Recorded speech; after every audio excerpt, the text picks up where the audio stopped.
All right, welcome back to Exploring Growth. Excited to have the second episode in this series that I'm building inside a course called Building a Strategic Marketing Plan.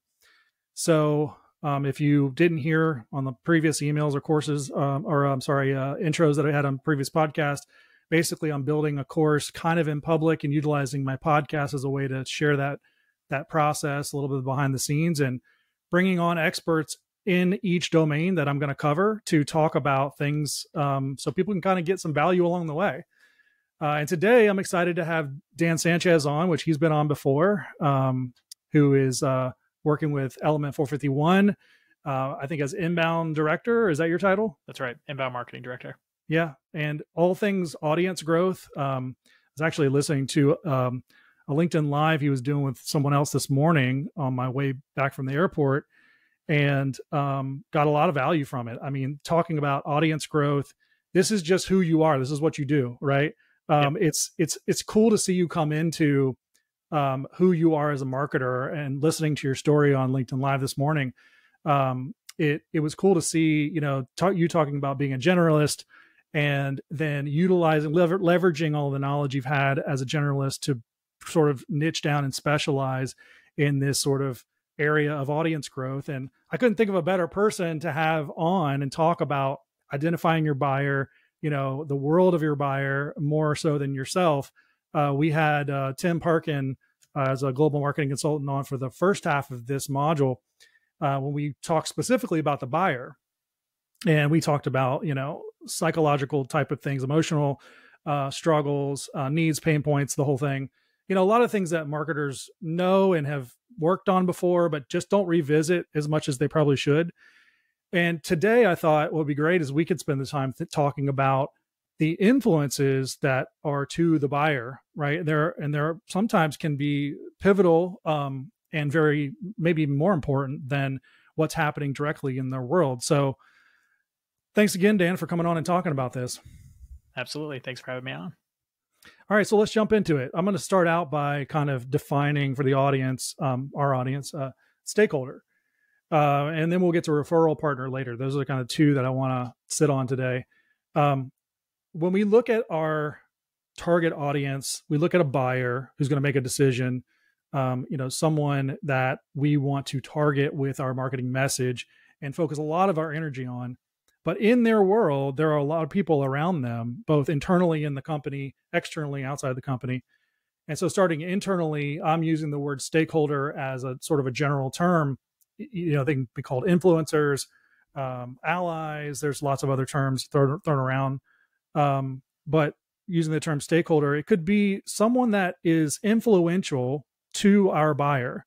And these are people that we want to identify, and they're people that we want to learn about what makes them tick, what drives them and motivates them, so that we know how they influence our buyer. And if we look at, just to kind of further, build it out, we look at a role like, I don't know, like a facility services manager or director that is our main buyer. Well, it could be, an assistant to that director. It could be someone in a department that is maybe parallel to this buyer, but has lots of conversations with them every day because all their work overlaps. It could be a CFO. There's lots of people that speak into this, service director's role and life and cause stress and, bring positivity. So those are the people we're talking about, is trying to identify who are those people and what makes them tick as they influence our buyer. So we start with the stakeholder. I think the first place I want to start, and this is how I did with the first part, is why does it make sense for us to spend time identifying stakeholders? Because, does it really matter, right? That's the first question. Because marketers don't have a lot of time to invest in pontificating and strategizing, which I think is why a lot of them don't do it, because it's hard for them to justify spending that time doing that work to their upline or to the CEO or whoever is judging their work. Yep. There's a few situations where it doesn't matter as much. And then there's most situations where it matters a freaking ton because people don't make these big purchases, provided it's a big purchase. Obviously, there's smaller purchases, but the bigger the purchase is, the more this matters because we don't make these decisions in a vacuum. You know, if you're a B2B buyer and you're buying something that costs tens of thousands, hundreds of thousands, maybe even $1 million+ like you're not going to just make this by yourself. You're going to have all kinds of influences on that decision, right? Yeah. You labeled one of them, which is like the internal influencers, of course. Like you got to think of like 360, like the people above them, their peers, the people below them, they all freaking care. They all have a stake in this game, usually on these big purchases, right? If you're buying a CRM or an HR system, or even like something smaller, like something that you use like a tool for your Gmail inbox or something for SDRs, like you're generally going to have multiple stakeholders at the table that have a stake in the success of it, and a stake if it goes wrong, right? Like you might be the main decision maker that's going to get hammered for this going wrong. Yes. But it affects other people too. Like their agendas could be messed up by it. So that's why that matters, and you have to navigate that. I've done it myself internally, making a big decision for an org before, and I didn't do a good job of this. And I ended up paying the price for it a full year later, going back and fighting fires because I didn't have full stakeholder alignment on making the decision. So the people that actually have experienced that, like me, know better now. That's right. You got to get your stakeholders aligned. So because of that, it's a massive influence. There's other ones though. That's not the only influence from internal. Sure. Yeah, it's the more you know about your buyer, the more you should then identify who influences your buyer. Right. So then you can pick out who those are. And that's why it doesn't make sense for us to exhaustively go down the line of, the list of what roles are stakeholders, because it can literally be, and I've personally seen it many times where it's like the spouse of the person that you're buying and you would never meet that person, where they're literally like, basically roll over in bed and show them the screen and say, hey, what do you think? I mean, you're a buyer, but they're not really, but they just want that warm and cozy feeling to know they're making a good decision. To your point, like they're making a decision on purchasing something from you, and it's going to have a ripple effect, whether it's greatly positive or maybe somewhat semi-negative, and it's going to affect other people.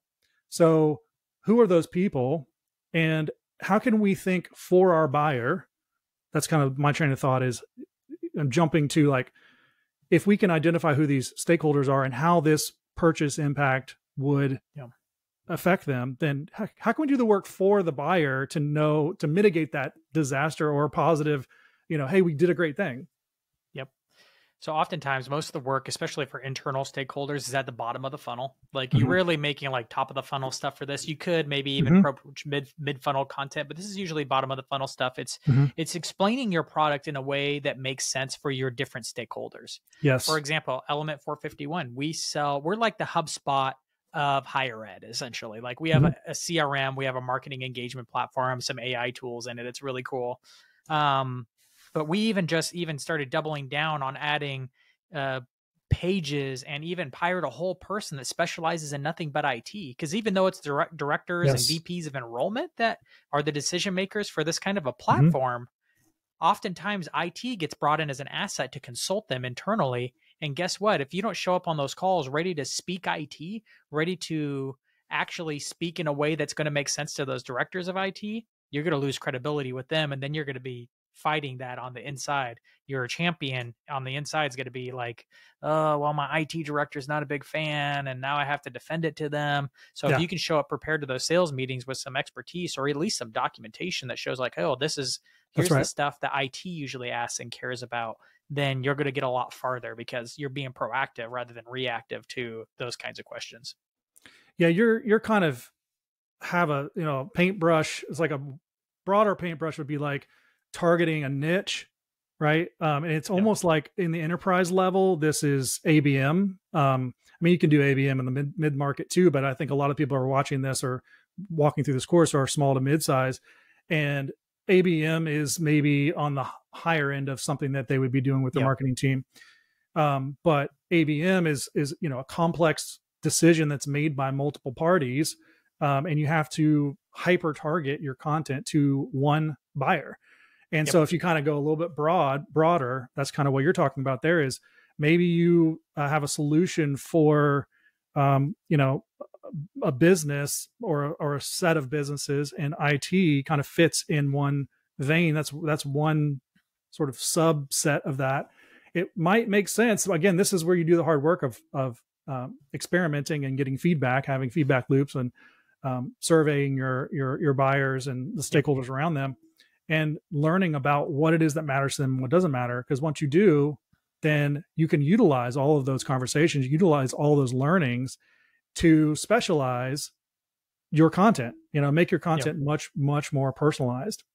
Yeah. And I mean, you can, if you have a sales force, they're usually the best ones that'll tell you, or even if you have a few salespeople, I'll be like, hey, who's the buyer usually bringing into the conversation? And they start naming off a few roles. Well, now you need to go sit down and figure out how to reverse engineer those roles. Why would they care about this product? And then you have to design content for them. Yeah, that's a great point. And I was going to say that later on, is that if you have a sales process that you're working your prospects through, and you have a lead that a deal that you're working through, one of the first things that you should be doing, either your first meeting or second meeting, depending on the nature or size of what you're selling, is asking, are there any other buyers involved? I mean, not buyers, I'm sorry, decision makers involved. Is there anybody else that has to sign off on this? And if they do, then you want them to be a part of all those conversations if possible, ideally. But then that information, as you're saying, is going to be said back to marketing, hopefully, if they're talking, and marketing can say, oh, well, okay, they want their CFO, they want a VP of sales, they want these different roles to weigh in for design or for whatever it may be. Now we can create PDFs, videos, whatever. We can create content and gear that to those stakeholders. And then that's where I think marketing really starts to get fun. For me at least, is that you are strategizing around the buyer. You're solving for the needs of the buyer when you're solving the needs of your stakeholders. So if you're creating a piece of content for a VP of sales that you learned about through your sales process, because it serves your buyer, maybe that's the IT person, that's fun. That's fun marketing work. It is fun marketing work, because the more you can get it down, the easier it gets, right? Because these are usually you're designing some kind of assets, web pages, blog posts. The more resources you have, those resources, unless you're making major changes to your product all the time, are usually set. And then it's about optimizing and building this library that can help you with all these different situations and roles and stakeholders that they have to deal with. And it only gets better and smoother the more you put work into it. Yeah, it reminds me of a tactic I've seen out there that works. I think it depends on how you deploy it, where you put an ad or a piece of content out for your buyer, but it brings value to the stakeholder. You put the ad in front of the stakeholder and you say, have you share this with and you insert the title of the buyer. So the idea is that you want them to consume it and love it because it meets their need or it adds value, and then they share it with the buyer, right? So then you have a trusted sort of referral into the buyer from the stakeholder. Now you've got a really good thing going. And I think by getting in there and doing the hard work and learning, that's where you can then deploy those learnings in these type of back channel strategic marketing tactics, which is really cool. So here's another question. Well, I had it written down here. Now I cannot read my handwriting. Let's move on. Okay. So I wanted to give an example from Signal Media, my content agency, that what I'm trying to do with this too is show practicality. Like, here's application. One of the campaigns we haven't launched yet, but we're about to hit go on, is basically a very personalized cold outreach to a top 100 list of our leads that we know we could sell them our product, right? And that's very hyper personalized, creating some short videos that are very dialed in, one off, and we have a series of things to do as far as prospecting activities go.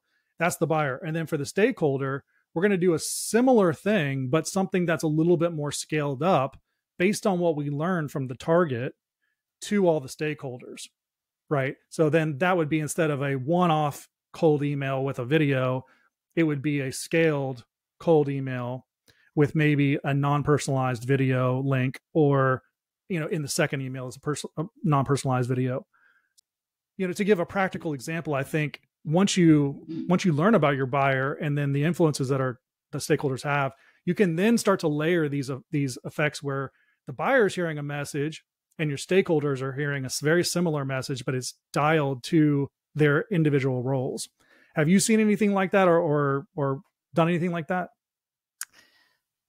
I can't say I've done a lot of outreach to stakeholders of the buyer, especially like within the company. Now, oftentimes I'm running LinkedIn ad campaigns, but even then it could be beneficial to tailor ads just for maybe the IT people in an org or the finance people in the org, but we haven't gotten to that stage of sophistication yet. Yeah. It's not a bad idea though. Yeah. Another idea comes to mind, and I never got to see it deployed, but I thought it would have a lot of legs on it. Was a client I was working with is in medical billing. And so they have a billing staff, and then their client has a billing staff, and the billers talk, they send a lot of data back and forth to each other, and they talk to each other. So I had this concept of just sharing, since they're always talking, why not share personal side of their work too? Because they're the same type of person that's sitting in those roles. They're just sitting on opposite sides, and have like an email newsletter and maybe a Facebook group where you share personal things that are happening. Like someone just had a baby, or someone just adopted a rescue dog, and, they show the pet of the month or whatever. And to me, like this again this is where marketing gets fun for me. I think you're doing good to sell something to someone. That's great. And it's the VP of whatever, but what about the rest of it? What about the rest of the people that need to be addressed that are influential to your buyer, and how personalized can you make your message to them that then adds value across the organization? I feel like that's the big beginning of retention, because you're going, on the front end and saying, hey, we just want to love on you and, be friends with you and have you trust us. And you may not even bought anything from us at this point, but if that's what their vibe they're getting in the messaging, and it's also valuable whenever they do sign on, now, retention and success is going to be so much higher. Yep. I definitely think about it. If it's a big product, again, in the tens of thousands at least, then you have to think about it in the whole funnel. Okay, like identify their 3 most influential stakeholders and just start with the 3. You can build out web pages personalized for them that address their concerns, their things that they ask, and showcase how the product best helps them. Yes. Right. So you could do that. And then you think about like, that's pretty bottom of the funnel, but then even go farther down, you create sales enablement to arm the salespeople who are getting on calls with these people, so that they can more effectively address those stakeholders. And then you got to think about customer service when you're first kicking off this relationship. How do you include those relationships in the onboarding for the product, so that everybody's successful, not just the stakeholder that made the decision, that's the main person, but the other peripheral people that have to also see this implementation through. How do you onboard them correctly? So you can kind of see it all the way through there. Now, if it's a small product, like you probably just need have some support docs that are addressed there for if they need help, but like a buffer, like a social media tool that just doesn't cost a lot of money a month, like it's kind of overkill for them.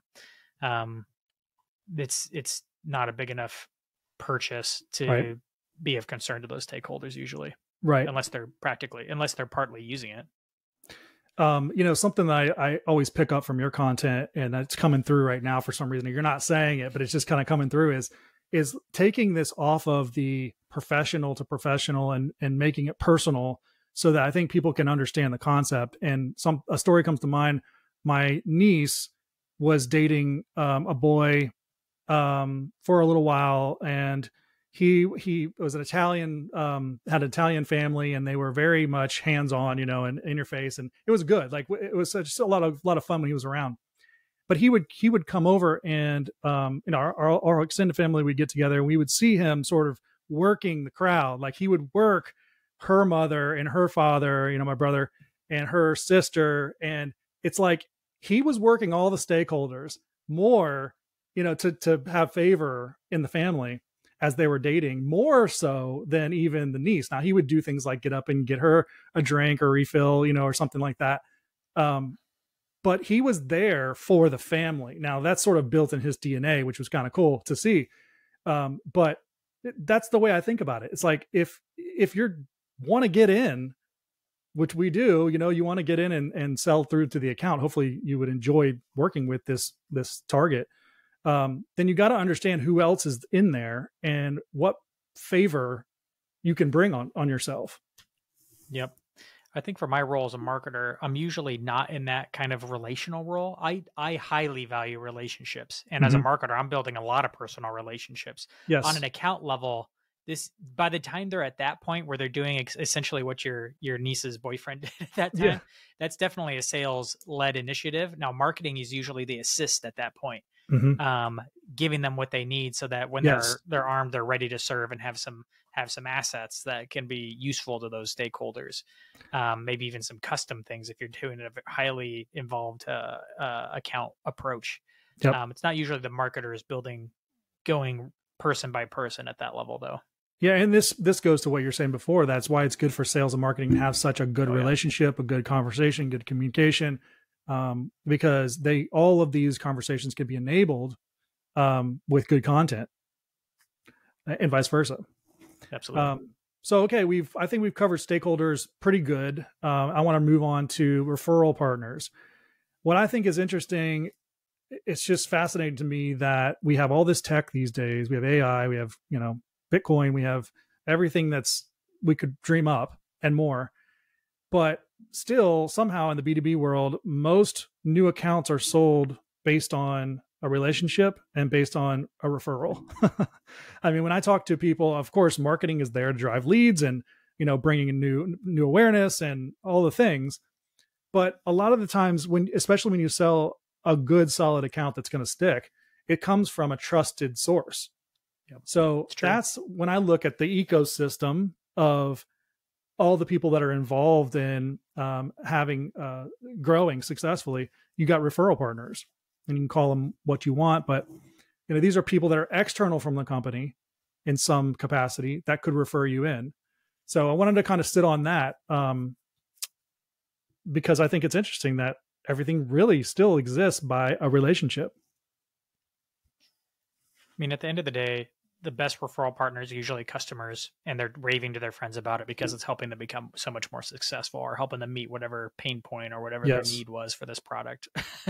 So the better your product is at fulfilling and fixing the pain point, the more referrals you're going to get, right? And that becomes an amplifier of everything else. And I've certainly worked in some places, man, where we killed it on marketing, but because the product ended up not delivering as well as marketed, I ended up creating a negative funnel, like a negative word of mouth, and ended up making marketing harder and harder. And the more effort I put into it, the harder it got. And that sucked. Yeah, for sure. As a marketer, you're like, come on, product, can't you fix this? But understandably is complex and yeah, sure. But on the flip side, the more you can have success, the more they're going to talk to themselves. And sure, you can try to incentivize it with like affiliate codes and all that kind of stuff. But at the end of the day, the better you can make your product, and the more successful you can make your customers, the more they're going to talk. And then in a B2B situation, like people change jobs. At Sweetfish, it happened all the time where they'd be super happy with Sweetfish's podcasting services, change job and bring Sweetfish with them, and then change jobs again and bring Sweetfish with them again. It happened over and over again. They tell their friends call, and that's all because of a good product. And usually, oftentimes you can smooth over a lot of even wrongs with the product if there's strong relationship and good account management happening if there's an account. But ultimately it comes down to how good your product is. Now there's a few other referral partners too. I like to think about vendors that are serving the same target audience but aren't competitive with you, influencers and associations and their peers, which kind of comes down to the product again. But those three, vendors, influencers, and associations or organizations they're a part of, all three of those are potential referral partners for you. I remember even now with Element, I'm looking into like who's of all the sub markets in higher ed, who's got the relationships, who's got the favor with all these institutions, like who's an agency that's like highly valued and favored in community colleges. Somebody specializes in community college and understands their language better than we do, even though we spend all our time thinking about colleges. Who's that for private Christian colleges? I actually have a friend that does that a lot, and I'm having them in conversations. I'm like, hey, how can we partner together and how can I make this way valuable for you? And because if we can build something good here, and he's referring to all his service agreements, like, hey, you should check out Element. Hey, you should check out Element. Yeah. Then that's those deals are going to go through the pipeline super fast because it's already got trust. Yeah. And that's what you want to try to do with right. their vendors, the influencers who are in their ear, and the associations that they're a part of. Yeah. I mean, referrals have quicker sales, higher margins, better retention across the board. It's just, that's what you want, right? So why not spend some time thinking about how do we build these partnerships, build these relationships, build these inroads.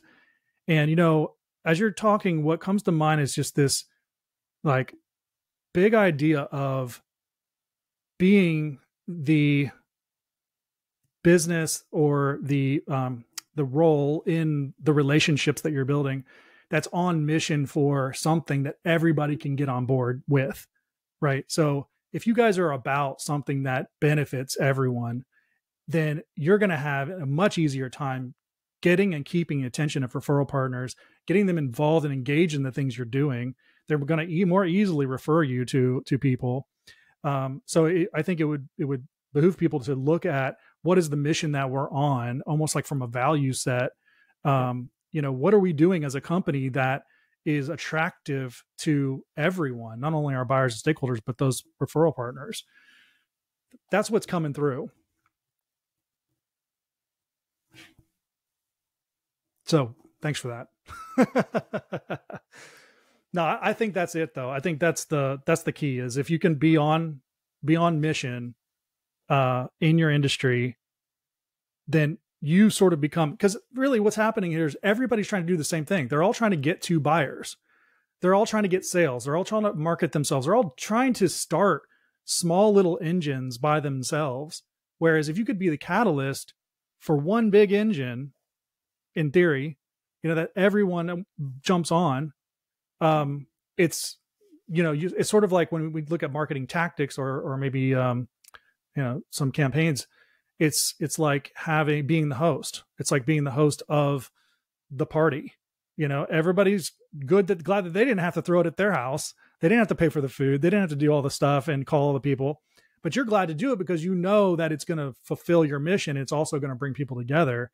Right. So, this idea of being a host is another thing I talk about. And I think practically speaking, podcasts are the best way to do it right now, or one of the best ways, because you can literally get sales involved and marketing involved, reach out to all your prospects, reach out to everybody, interview them, talk informally about things, learn. It's such a great feedback loop. I don't know. Thoughts on that?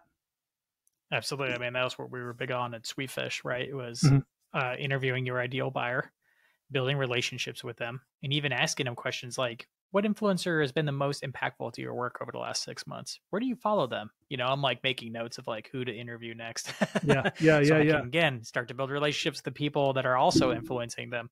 Yeah. And then actually adding as much value to the buyer as possible. Even if they weren't in market for what we did, we knew it would still add up to something, because again, they might, for whatever reason, it might not work out in their current job, but the next job, they're certainly going to figure out what we do because we're adding so much value. They're going to be like, oh, who's this all about?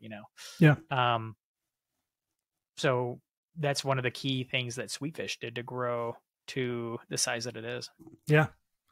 I mean, I think podcast and, being the host is a great mode. And we look at, I want to try to bring it full circle to why should they spend time? How do they validate spending time on this and doing this work to their higher up? I think, as we saw in the first part too, about the buyer, the more learnings that you have, the more of those learnings you can deploy back into your marketing and sales efforts. And that is a direct result that it brings growth in lots of different ways. You lower the cost of your, increase the margin, decrease sales time, all of these business metrics that CEOs care about, you can impact by staying close to your buyers, staying close to your partners, and constantly, building those relationships. It's really kind of what it comes down to. And then I think practically speaking, there's a ton of ways to do it. LinkedIn's a great way. It's a white collar profession, Instagram DMs, TikTok. Wherever there's a community, wherever there's a place to dial in and be close to people, learn about what they're interested in. That's where it happens. You can do it offline, events, conferences, all of them. They all play. It's all about just being close to people. Absolutely. And in a remote environment, podcast makes it the easiest because people rarely say no to being on a podcast. Yes. If anything, they might not just say anything, but generally they never say no. So if you ever want to get an audience with someone and build a relationship, podcast is the best way to do it by far. Yes. All right. That's it. I mean, I think we covered a lot of ground, a lot of good nuggets in there. Thanks again for being on. I think this is going to be super valuable. Fantastic. Thanks for having me.